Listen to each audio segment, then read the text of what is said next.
এরপরে নবীজি বললেন, এই স্বামীরা, তোমরা তোমাদের স্ত্রীদেরকে এই শিক্ষা দান করবে, তারা যেন মাথার বালিশ, কি বলেন এটাকে, কি বলেন, মাথার বালিশ তারা যেন কোনোদিন দুটো ব্যবহার যেন না করে, দুটো বালিশ যেন তারা ব্যবহার না করে। স্বামী একটা বালিশ, স্ত্রী একটা বালিশ, খবরদার আলাদা বালিশে মাথা রেখে ঘুমায়ও না। নবীজি বললেন, স্বামী স্ত্রী যখন ঘুমাবে একটি মাত্র লম্বা বালিশে স্বামী স্ত্রী মাথা রেখে ঘুমাবে, আল্লাহর রহমত, মহব্বত, ভালোবাসা আল্লাহ বাড়িয়ে দেবে। এই ওয়াজটা শোনার পরে অনেক বাবাজি আছে মুরব্বী মনে মনে ভাবছে, ওরে মারুফ, 20 বছর আগে এই ওয়াজটা কেন শুনলাম না, তোর চাচি আর শুতে নেয় না। এই পাশে বসিয়েছেন ওদের, হায় হায় হায়, ওদের এই পাশে বসায় আবার কেউ, যা ভুল করেছেন করেছেন, এর মাঝখানে বর্ডার দিয়ে দেবেন। শুধু তাই নয়, এসব ওয়াজগুলো শুনে যান, বাড়ি থেকে ভাববেন আমি জানি, বুঝে নিয়েছি, আমার অভিজ্ঞতা হয়ে গেছে বাপ। 1994 সাল থেকে ওয়াজ করছি, একদিন নয়, 30 বছর জলসা জীবনের অভিজ্ঞতা। প্যান্ডেলে এলে বসে যাই, বুঝলে মোটামুটি অনুমান করতে পারি যে এরা কি চায় না চায়, বুঝতে অসুবিধে নেই। চলুন একটু এগিয়ে যাচ্ছি। এরপরে বলা হলো, এই মেয়েদের একটা অভ্যাস কি জানেন, মেয়েদের একটা অভ্যাস হলো, রাগ করবেন না, নারী জাতির শত্রু হলো দুটো, কটা কটা কটা, 1 নাম্বার সতীন, 2 নাম্বার ননদ। ননদ সতীন কিরকম শত্রু জানেন?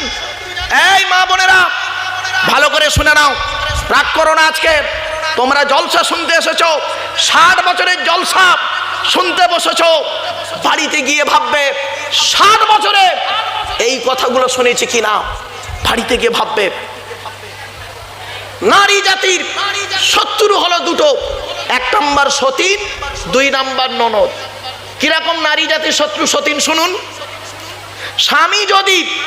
স্বামী যদি বৈধভাবে একটা বিয়ে করে, স্বামীর বৈধ সম্পর্ককে স্ত্রী মেনে নেয় না। স্বামী যদি আরেকটা বিয়ে করে হালাল ভাবে, বউ মেনে নেবে না, ভালো কথা, স্বামীর ভাগ কাউকে দেয় না, ভালো কথা। স্বামীর বৈধ সম্পর্ক মেনে নেয় না, আর অবৈধ ইনকামটা ভালো করে হাঁসের মতো গেলে, ঠিক না বে ঠিক? স্বামী হারাম ইনকাম করে এনে দিচ্ছে, বউ খাচ্ছে, হারাম ইনকামটা খাচ্ছে, আর বৈধ সম্পর্ক মেনে নিতে পারে না। মনে রেখো বোনেরা, মনে রেখো বোনেরা, কবরে একদিন শুতে হবে। নারী জাতির সতীন কিরকম শত্রু দেখুন। স্বামী মরে যায় যাক, সতীন তো বিধবা হলো, বুঝতে পারেনি না? স্বামী মরে যায় যাক, সতীন তো বিধবা হলো, ও নিজে যে বিধবা হয়ে গেছে ওর খেয়াল নেই, বাস্তব বলছি। নারী জাতির আর একটা অভ্যাস শুনুন, রাগ করবেন না, নারী জাতির আর একটা অভ্যাস কি, একদম বাস্তব কথা, এই শিক্ষাগুলো মেয়েদেরকে দেবেন। আল্লাহর নবী যেদিন মা ফতেমাকে আলীর সঙ্গে বিয়ে দিলেন, ফতেমাকে যেদিন আলীর বাড়িতে পাঠিয়েছিলেন, সেই দিন নবীজি ফতেমাকে কি কি দিয়েছিলেন আর কি কি বলেছিলেন, আর আপনি আপনার মেয়েকে বিয়ে দিয়েছেন, কি কি দিয়েছেন আর কি কি বলেছেন, একটু শুনে নিন। আপনি আপনার মেয়েকে বিয়ে দিয়েছেন, কি কি দিয়েছেন? খাট, গদি, ড্রেসিং টেবিল, আলমারি, খাটের সঙ্গে অনেক কিছু দিয়েছেন, দান সাজ ইত্যাদি ইত্যাদি। আর নবীজি কি দিয়েছিলেন মা ফতেমাকে? ভালো করে শুনে নিন, এই মা বোনেরা ভালো করে শুনে নিন। মা ফতেমাকে নবীজি দিয়েছিলেন 2টো জামা, কটা? আর আপনি তো দিয়েছেন 40টা শাড়ি। তুমি আবার নবীর ভক্ত বলো না, লজ্জা লাগে। মা ফতেমাকে 2টো জামা দিয়েছিলেন, একটা খেজুর পাতার চাটাই দিয়েছিলেন, একটা জাঁতা দিয়েছিলেন, একটা পানির কলসি দিয়েছিলেন, একটা কম্বল দিয়েছিলেন, একটি মাত্র চামড়ার বালিশ দিয়েছিলেন। আর আপনি কি দিয়েছেন? মা ফতেমাকে যেদিন শ্বশুর বাড়ি পাঠিয়েছিলেন, নবীজি কি বলে পাঠিয়েছেন? আর আপনি আপনার মেয়েকে শ্বশুর বাড়ি পাঠিয়েছেন, কি বলে পাঠিয়েছেন? পার্থক্যটা শুনুন। যেদিন বিয়ে হলো মেয়ের, বিকেলবেলা সব গাড়ি চলে গেছে, একটা গাড়ি ফুল ছেঁড়া গাড়ি পড়ে আছে। ফুল ছেঁড়া গাড়ি কেন বললাম? পরের গাড়ি যখন গ্রামে ঢোকে দেখবেন বাচ্চা বাচ্চা ছেলেরা ফুলগুলো ছিঁড়ে ফেলে। ফুল ছেঁড়া গাড়ি বললাম, রাগ করবেন না। আপনি আপনার মেয়েকে যখন বিদায় দিচ্ছেন, মেয়েটা আপনার স্ত্রীকে, মেয়েটা তার মার গলা জড়িয়ে কাঁদছে, ঠিক না বেঠিক? মেয়েটা তার ভাইয়ের গলা জড়িয়ে কাঁদছে, অবশেষে বাপের গলা জড়িয়ে কাঁদছে। বাপ মেয়েটাকে কি বলে সান্ত্বনা দিচ্ছে শুনবেন? শুনুন। আর নবী কি বলেছেন? আপনি কি বলেছেন মেয়েকে? কাঁদিস নি মা, কাঁদিস নি, কাল সকাল সকাল আমরা যাচ্ছি। তুই সকালবেলা গিয়ে কি করবি বে? তুই সকালবেলা গিয়ে কি করবি? তুই তো খেয়ে চলে আসবি। একদম বাস্তব। কাঁদিস নি মা, কাঁদিস না, আমরা কাল সকাল সকাল যাচ্ছি। আর নবীজি কি বললেন? এই মা বোনেরা ভালো করে শুনে নাও। নবীজি কি বললেন ফতেমাকে? মা ফতেমা যেদিন স্বামীর ঘরে যাচ্ছিলেন সেই দিন নবীকে বলছেন, আব্বা জান আজ আমি স্বামীর ঘরে যাচ্ছি জীবনের প্রথম, কেমন ভাবে চলবো আপনি একটু বলে দিন। আল্লাহর নবী বললেন, ফতেমা আজ তোমার মা খাদিজা পৃথিবীতে বেঁচে নাই। আমি বাপ হয়ে তোমাকে কি বলবো মা, শোনো। তবে আমি বাপ হয়ে একটা কথা তোমাকে বলছি, যতদিন বেঁচে থাকবে স্বামীর ঘরে জীবনে কোনোদিন আলীকে কষ্ট দিও না। মনে রেখো, হকের উপরে আলী যদি নারাজ থাকে, হকের উপরে তোমার স্বামী আলী যদি নারাজ থাকে, আল্লাহ নারাজ হয়ে যাবে। হকের উপরে তোমার স্বামী আলী যদি খুশি থাকে, আল্লাহ খুশি হয়ে যাবে। তবে মা ফতেমা শুনে নাও, একটা কথা তোমাকে আজকের বলছি, শুনে নাও। যতদিন বাঁচবে আলীর এক ডাকে সাড়া দেবে, আলীকে দ্বিতীয়বার ডাকতে যেন না হয়। তার মানে কি? এক ডাকে সাড়া দেবে, এক ডাকে সাড়া দেবে। আম্মা জান ফতেমা যতদিন বেঁচে ছিলেন, শুনে নিন, শুনে নিন, আম্মা জান ফতেমা যতদিন বেঁচে ছিলেন, হযরত আলী রাদিয়াল্লাহু তাআলা আনহুর এক ডাকে সাড়া দিতেন। আলী কোনোদিন দ্বিতীয়বার ফতেমা ফতেমা বলে ডাকেনি, একবার ডেকেছেন, সাড়া দিয়েছেন। একদিনের একটা ছোট্ট ঘটনা শুনে নিন। গভীর রাত হয়ে গেছে নবীজির দরবার থেকে আসতে আলীর। হযরত আলী রাদিয়াল্লাহু তাআলা আনহু নবীর দরবার থেকে এসেছেন, অনেক রাত হয়ে গেছে। এসে ফতেমা বলে একবার ডেকেছে, লাব্বাইক বলে দরজাখানা খুলে দিয়েছে। হযরত আলী রাদিয়াল্লাহু তাআলা আনহু বলছেন, ও ফতেমা, আমি জানি তুমি নবীর কন্যা, তোমার সম্মান অনেক বেশি, তবে আমার জন্য তোমাকে জেগে থাকতে হবে না। তুমি খেয়ে খাওয়া দাওয়া করে হাসান হুসাইনকে খাইয়ে তোমরা তিনজনে খেয়ে ঘুমিয়ে পড়বে, আমি এসে খাওয়া দাওয়া করে ঘুমিয়ে পড়বো। মা ফতেমা কি বলেছিলেন শুনে নিন। মা ফতেমা সেই দিন বলেছিলেন, এটা হলো আমার মায়ের স্বভাব, বাপের অর্ডার। কি বললো? কি বললো বলুন? মায়ের কি? এটা আমার মায়ের স্বভাব আর বাপের অর্ডার। অনেক তো বাপ বসে আছেন এখানে, অনেক বাপ বসে আছেন এখানে। নবীও তো বাপ, আপনিও বাপ। বলে ফতেমা একটু খুলে বলো তো দেখি মায়ের স্বভাবটা কি বলো। বলে মায়ের স্বভাবটা হলো, শুনলে অবাক হয়ে যাবেন। বলে কি? বলছে আমরা হলাম 7 ভাই বোন, 3টে ভাইকে আল্লাহ বাল্যকালে ডেকে নিয়েছে, 4টে বোন। আমরা বড় বোনটার নাম জয়নাব, রুকাইয়া, উম্মে কুলসুম, আমি হলাম ছোট মেয়ে ফতেমা। আমি আমার মা খাদিজাকে দেখেছি। আমার আম্মা জান করতেন কি, প্রতিদিন আমাদেরকে খাইয়ে শুইয়ে দিয়ে আমার আম্মা জান আব্বা জানের জন্য গভীর রাত পর্যন্ত অপেক্ষা করতেন। যতক্ষণ পর্যন্ত আব্বা জান বাড়ি না আসতেন ততক্ষণ পর্যন্ত আম্মা জান করতেন কি, ওই দরজাখানা লাগিয়ে আল্লাহ আল্লাহর জিকির করতেন।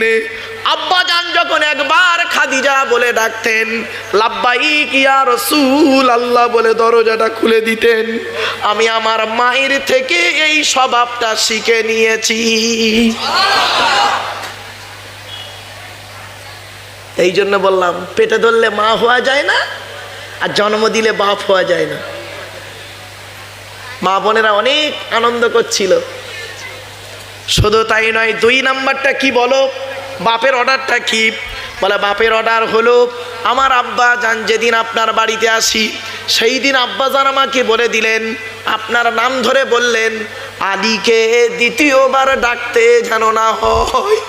তা আমি মরণ পর্যন্ত আশা করে থাকবো, জীবনে কোনোদিন আপনাকে ফতেমা ফতেমা 2 বার যেন ডাকতে না হয়, মরণ পর্যন্ত যেন এক ডাকে সাড়া দিয়ে যেতে পারি। এই হলো নবীর কন্যা, নবীর জামাই। আর আপনার মেয়ে জামাই মনে রাখবেন, বেশিরভাগ মেয়ের সংসার নষ্ট হয়, বেশিরভাগ মেয়ের সংসার নষ্ট হয় মেয়ের মায়ের কান ভাঙানিতে। ঠিক না বেঠিক? বেশিরভাগ মেয়ের সংসার নষ্ট হয় মেয়ের মায়ের কান ভাঙানিতে।